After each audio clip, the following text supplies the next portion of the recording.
Welcome to LCS Talks. I'm Berkeley Glazer, and I'm the principal at Langley Christian Middle School. I've got Kevin Merchandani with me today as my co-host, and Kevin is our Director of Instruction for K-12 at our school. Welcome, Kevin. Hey, everyone. We have Susan Priebe, who is a learning support teacher at the high school. Hello. Welcome, Susan. We have David Jackson, who's a learning support teacher in the middle school. Hello. Awesome. Good to have you here today. Kevin, what do we have happening today? Yeah, Berkeley, we are really excited to have Sue and David, two of our LSTs, or our learning services teachers. And we'll use that word LST to talk about this important role in the LCS staff team. And really excited to connect with Sue and David, hear some of their stories about who they are, get to know them. Sue, we're really excited to have you, first time LCS Talks podcaster on here, and just really excited to get to know you better, to have you share with our listeners a bit of your stories and the work that you're doing. We think that learning services is such an essential job and participation in our community, involvement that it reflects a key part of the work that we're doing in building a community of faith, teaching and learning, and supporting the social emotional development of not just our students, but working to support our teachers and our community at large. Biblically, when we talk about what it means to be a community of support and care, there are so many passages of scripture that we could point to. I think really key this year, we've been looking at Romans 12:5 and looking at what it means to first be in Christ, to belong, to be many members, to be different members with distinct gifts in our community, and to be one body, which is this idea of unity. And I think somewhere in between there, in the substance of what it looks like to be a community, we've got our learning support teachers that make connections between students and their class teachers, that help create this sense of belonging, that understand the unique giftings that each child has, and support in a way that allows for all of our learners to thrive. So really excited to chat with the two of you just in terms of how the learning services role works, to hear and to share with our families what it looks like to do this job, but also that our families might learn a little bit from you and the work that you've been doing, to be encouraged and to be shaped in the work that they do with their children to develop social and emotional learning with their children. So yeah, excited to engage with you in this episode. Thanks, Kevin. That's a great preview for what's coming up. To start with, let's get to know Susan and David a little bit. So for our listeners, could you just maybe tell us a little bit about your God stories, the Cole Notes versions, and let our listeners get to meet you? Okay, I'm happy to start if that's okay with you, David.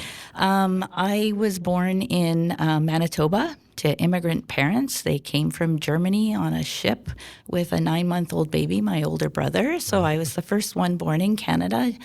English is my second language, so I spoke German first of all. My father was Catholic and my mother was Lutheran. So that pretty much meant religion was avoided in our home other than prayers before bedtime, because it would always lead to disagreement. So I was not raised in a Christian home where I was taught about faith and religion, but both my parents were spiritual and encouraged me when I got older to explore that for myself. So I became a Christian through a Sunday school mission in North Vancouver through the Deep Cove Gospel Hall. And then when we moved to Langley, I was baptized at Cloverdale Baptist Church and now attend Aldergrove Alliance Church. So, yeah, that's it in a nutshell. Nice. Awesome. David? Yeah, well, similar to Susan, I was born in Manitoba. Grew up most of my life, though, in Ontario. And I was born into a Christian family, so church was important to us. Habits in our home, devotions, prayer, getting involved in youth groups and things like that later in life. I think one of the formidable times in our lives was when my parents decided to be missionaries for 4 years in Haiti. So that was when I was 5 until I was 9. And just, first of all, seeing them, especially looking back and seeing them take that step of faith and service in their lives and our families' lives at that time was really exciting. and kind of just showed me a different world, and still kind of resonates with me today when I see poverty or people in need and or abundance in our world, and what that looks like. And then I guess coming back after that and just being involved in church a lot, seeing my parents show hospitality through just inviting lots of people over to our home. And then I kind of made faith my own when I think I was in high school. And I've always loved sports, but one thing I really struggled with was keeping my composure and having keeping my temper under control in sports when things weren't going my way. And most people would describe me as a gentle person, but I really had to pray a lot about that, and God transformed me in that area, and kind of showed me the power of transformation and prayer. And now that I have a young family, again, just developing habits in our home, church, prayer, devotions, things like that are important to me, and just praying for my kids that they can continue to have a faith as well. Awesome. Yeah, that's great. The other day, I was chatting with my son, and he asked me what my favorite superpower is, a superpower that I'd want to be or to want to have. And I said I wanted to be a polyglot. I wanted to speak all the languages. And he's like, "Yeah, that sounds like a great idea. I want to have that as well too." And I know, Sue, with your background with languages, and I'm assuming you can still speak German. Yes. You went into this language education kind of stream. Tell us a little bit about that and help our listeners to get to know some of your background in education. Sure. I've always been fascinated by language and culture just from a young age. So yes, my first language was German, and then English when I started school. And then I took French and German in high school, and I just fell in love with the French language. They don't sound angry all the time like my family. No, just kidding. And so, yeah, I did a minor in French in university, as well as teaching English as a second language, and a minor in learning disabilities, because those are all of my passions. Yeah. And I traveled a lot in my previous job, and I've picked up a little bit of Japanese, Korean, and Chinese as well. That's awesome. Yeah, you were definitely well-traveled, and that would, I'm sure, shape a wider intercultural perspective that is such an important part of social emotional development as well too. So Right. yeah, and you're also teaching in the high school. Tell us a little about your role there. Yeah, I'm full-time LST, so learning sport teacher, but I also teach French 11 and 12, and absolutely love it. Yeah. And have the opportunity to take the kids to France every other year and just share that passion for travel and experiencing another culture firsthand. Yeah, so, yeah. That's awesome. What a formative part of a child's development, being able to experience language and culture in the language and culture of origin, as opposed to being online or looking at a Wikipedia page. I don't even know if Wikipedia is still around. I haven't worked with It's it still recently. around. It probably is, right? But we don't talk about it. Yeah, we don't talk about it. Yeah, just like in Carta. Remember that? Yeah, exactly. Yeah. I do. Yeah. Just also for our listeners to know that David's athleticism actually is pretty intense. It took him to compete at a national level as a distance runner. Correct? Correct. Awesome. Tell us about it, David. How did that play into your development?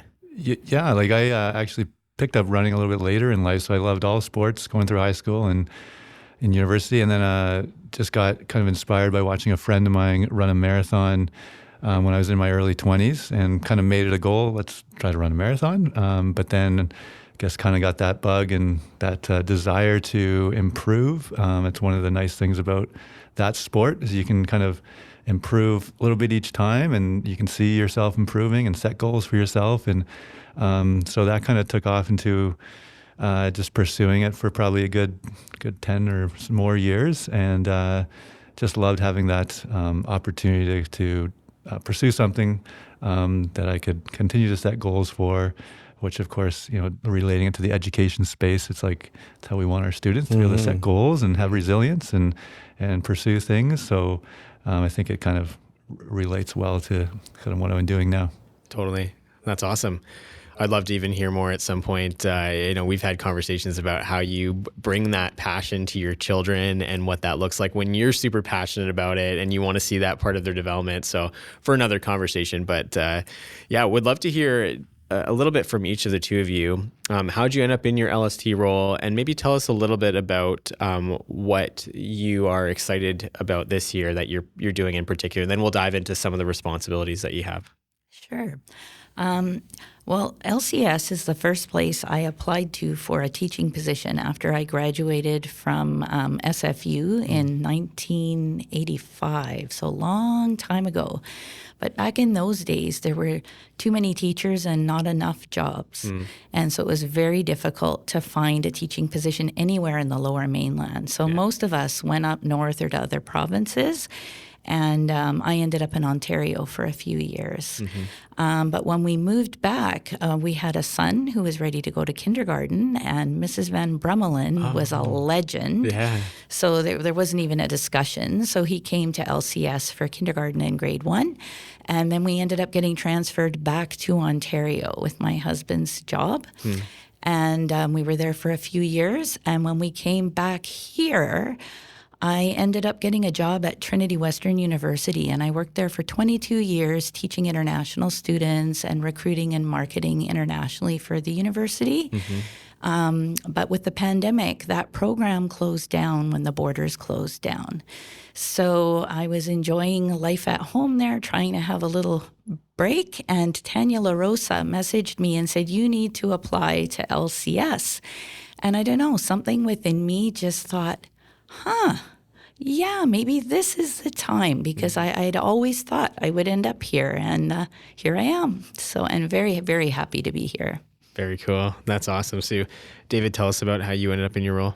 Yeah, so this is my third year teaching or working at LCS. I came over and I accepted a job as one of the vice principals and also a grade 7 homeroom teacher. So that's what I did my first year. And then we had one of our LST teachers who was leaving after my first year. And I was asked by our head of schools and Berkeley, our principal, if I would fill that role. And I think the idea was not only was it good to have an administrator in that role to provide leadership there, but also a great way for me to learn kind of that side of the school. And even though it might not have been an easy transition for me or something I was really keen to do, I looked at it as a really good opportunity to help in that area. And also it's been a really good growth opportunity for me to just learn all about what goes on in the Learning Support Services Department at our school, working with EAs and other LST teachers and just students who have different needs. So even though it wasn't something I applied for, I'm glad that God's led me down this path, and it's been a good couple of years. Yeah, and we really appreciated David stepping in on that. And as you said, Kevin, at the beginning, where you were in your intro talk, how the importance of this learning support services is, and so much so in the year 2023. We're not talking about a small number of kids that need this. We're talking about a large percentage of our student population that needs this service. And so even me as a principal in these last 2 years, I have been diving into this world and learning more and more as well. So for David, as being an aspiring principal and taking on, after us old guys depart, that it's great training. I was wondering if you two could share a little bit about your responsibilities. I know they're probably very different between the high school and middle school. So why don't you just share with our listeners some of the things that you're responsible to do? Sure. I work very closely with the high school teachers and with the education assistants that are in their classes, but also directly with students and with their parents. A lot of our students, all of our students have IEPs, which are individual education programs.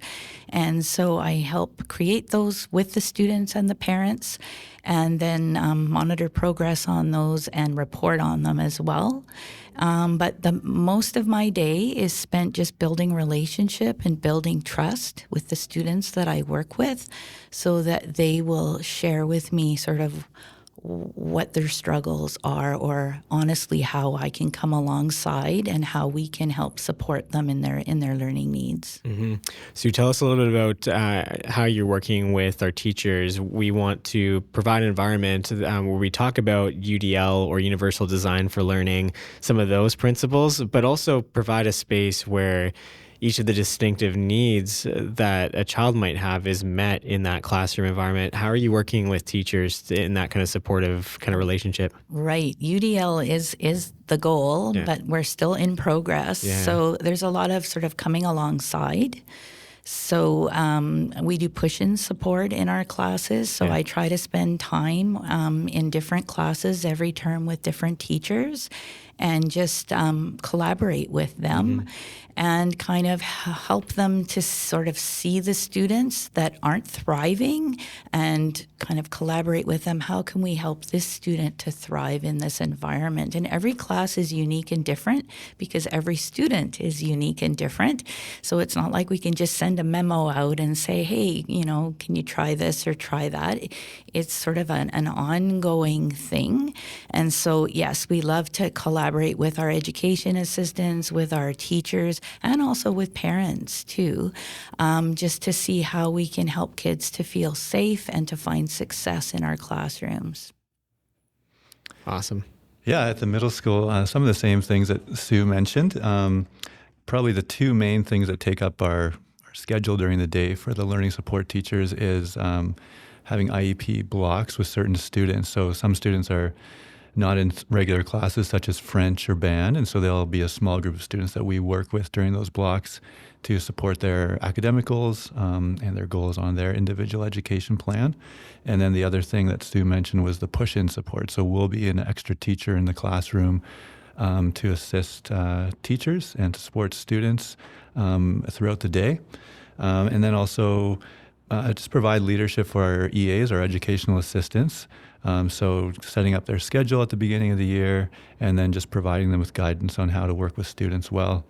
And then I think, Kevin, you were asking about how we support teachers as well. So I think that's one of our roles as a learning support teacher is not only to support students, but also to partner with teachers in terms of how they can work with all the learners in their classroom. So we meet with teachers regularly, like every maybe couple of weeks. We'll have an intentional meeting with each homeroom teacher and just talk about how the kids are doing, specifically the ones on an individual education plan, and how we can support them and how we can support them in their goals. Yeah. So that collaboration piece is really key when it comes to being a community of learners, a community of teaching and learning.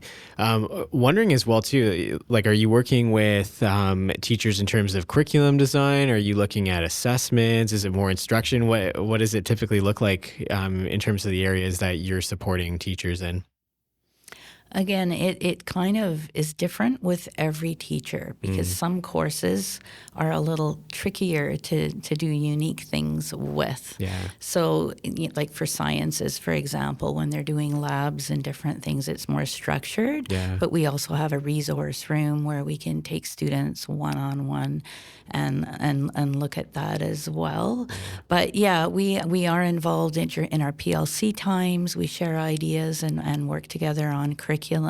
I've just found that the teachers are just really quite open to those discussions when there's time. Yeah. How could we have done this better? Or as I'm kind of working with them, suggesting that could we try something different for this one student? They'll be like, well, we could do this with all the students and they could have a choice. And I'm like, UDL, here we come. It's awesome, right? Like just make everything available to everyone and everyone will do better. Yeah. So it's just having that openness to collaborate and work in community. Yeah.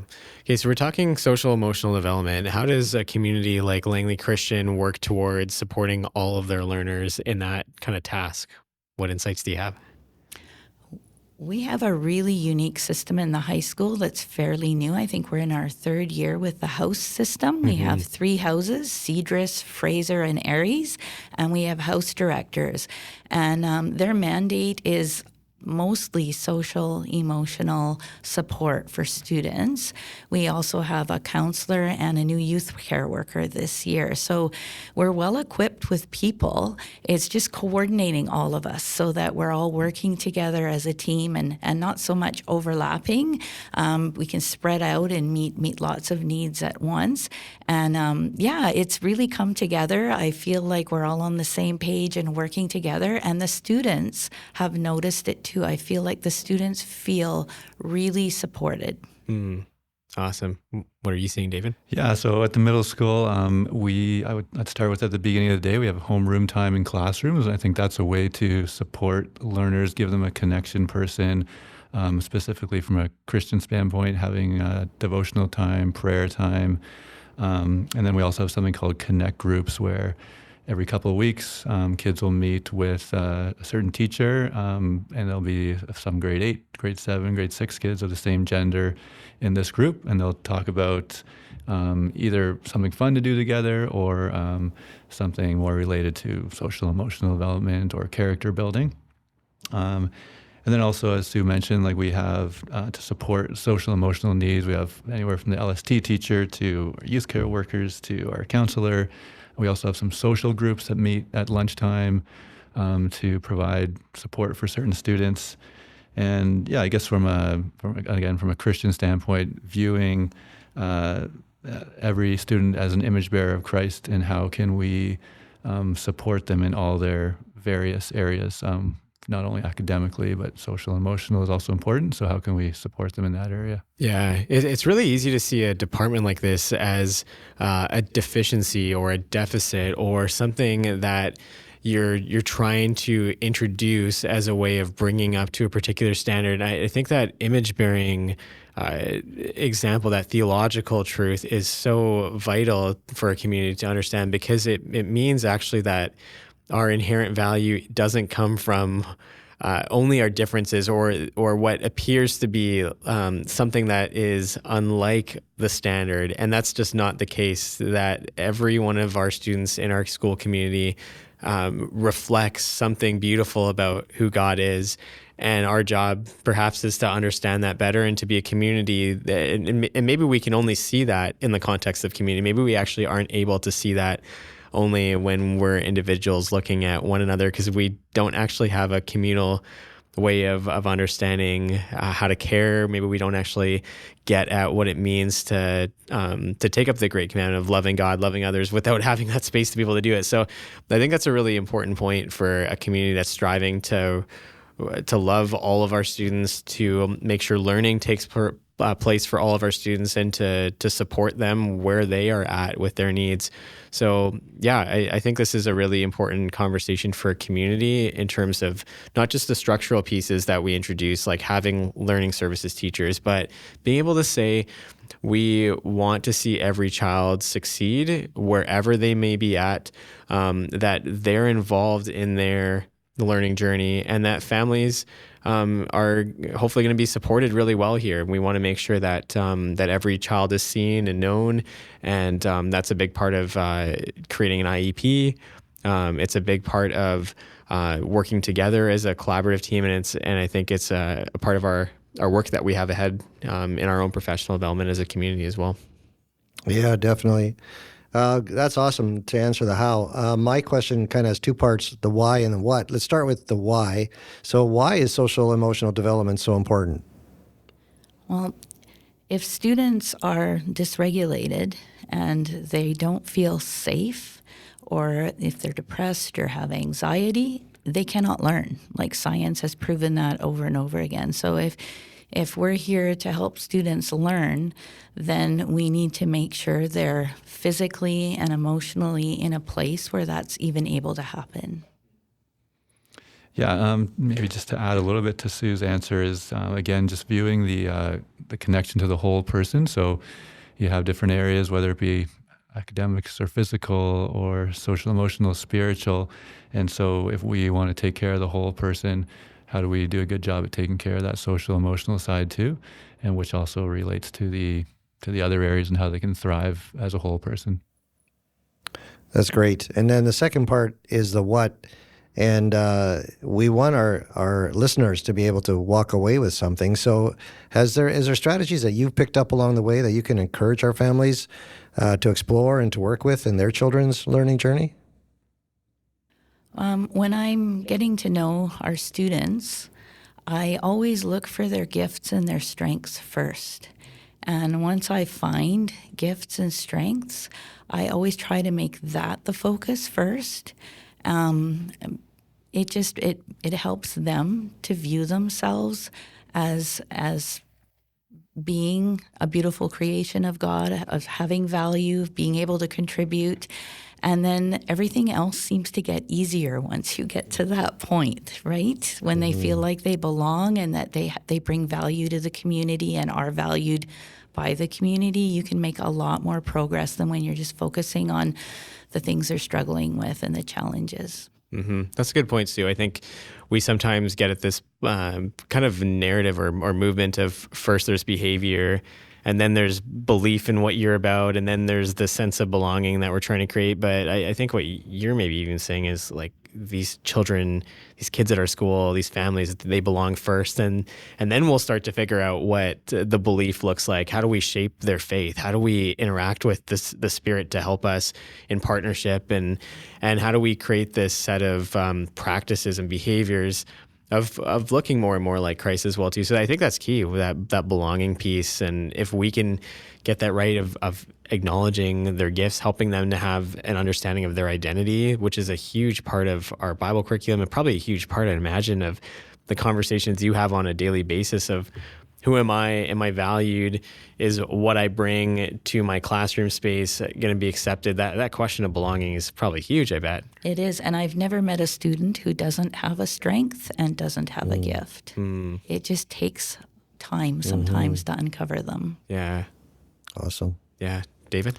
Yeah, that's good. I think, as we all know, parent communication is really important. So just that idea of partnering with home to be able to tell parents what you've been doing with their children in school. So just for example, like if we talk about having a growth mindset, and or how do you, if a child is afraid to get up in front of the class and say a speech or something, and you want them to face that and develop tools and strategies, and then how do you communicate that at home so maybe the parents can be talking about similar things, doing similar things, using those strategies and that language to help their child when they go to school. So that's one of the things that's important. And then also, I think just letting parents know what kind of tools are out there as well in the community or at school. So we're fortunate at our school to have a youth care worker, a counselor, and then also letting them know that it's great if they can use outside sources to provide strategies for their children too in the areas that they might struggle with. I've had to become familiar in my role with what kind of community resources there are. And so that's one of the things that we can equip families with. Awesome. I'm sure we'll probably have listeners tuning in that are exploring potentially where to send their children for school. And so a big question I think that our listeners might be engaging with is what's distinct about Langley Christian's Learning Services program? What potential approaches do we offer at our school program that you think would be helpful for families that are exploring school options? What might they need to know? What could you share with them? Because of our philosophy of loving the whole student, I think I've had some new parents come to the school in the last few years, and they were just kind of taken aback with just the individual care and the fact that we're trying to build relationships with the family, not just the student, but the parents also. And our first thing is always to listen. We listen first, then we pray, and then we encourage and come alongside the parents and the students. And I think, I don't know if why we're able to do that, and maybe some other places haven't been able to, but they always seem surprised by that. But I just feel like that comes from our whole philosophy here at LCS, that we want to care for the whole student and for the family. Thanks, Sue. Yeah. Yeah, I think one of the things that LCS does value is having qualified learning support teachers in those positions to be able to be a regular presence in classrooms. And so we have, just at the middle school, we would have one learning support teacher per grade. And a lot of their role is to be in classrooms and a presence in students' and teachers' lives. And having a certain amount of students they particularly care for and communicate with families. So I think that the position of a learning support teacher and the whole department is something that's valued quite a bit at LCS. Awesome. Yeah. Any last insights or things to share with our families in terms of that supportive effort with social emotional development? Just that I'm thankful to be here, and every day I am amazed by the students who make up our community here at LCS. You go to a lot of places and students divide into groups. I was just at our Christmas banquet last week, and it just blew me away to see all of the grades intermingling and chatting with each other. And the athletes were talking to the music students who were hanging out with the art students, and some of my students who I thought maybe wouldn't even come because they find social situations really difficult. They were there, they were included, they were welcomed at the door, and they were smiling when they left. And I just thought, wow, what an amazing community we have here. Mm-hmm. Yeah, and then just one other thing that came to mind is we, again, at our middle school and in high school as well, elementary, we have something called a school-based team. And that team meets every week to talk about students who have certain needs that we want to figure out as a team how to support them. So that's everywhere from our director of learning services to our youth care workers, counselors, learning support teachers, and classroom teachers who can come together, figure out how to best support students, and then make a plan going forward. So I think that's an exciting weekly thing that we value at our school. Well, that's great. Yeah, we appreciate being able to connect with the two of you and hear a little bit about what we're doing in the middle and the high school. In an upcoming episode, we have our next conversation with one of our LSTs in the elementary. So we'll share more with our listeners a little bit about that and the work that we're doing there. And they'll hopefully get a bit of this kind of K-12 framework of learning support services. But just really great to hear from the two of you, your stories, the impact that you're having, the work that you're doing. And now we can put a little bit of a voice to the name for our listeners. Absolutely. And yeah, thank you, Sue, and thank you, David, for being here. And thank you, listeners, for tuning in to us today. We value your input. So if you want to get a hold of us, you can contact us at podcast@langleychristian.com, and we will be able to reply. Thanks for listening.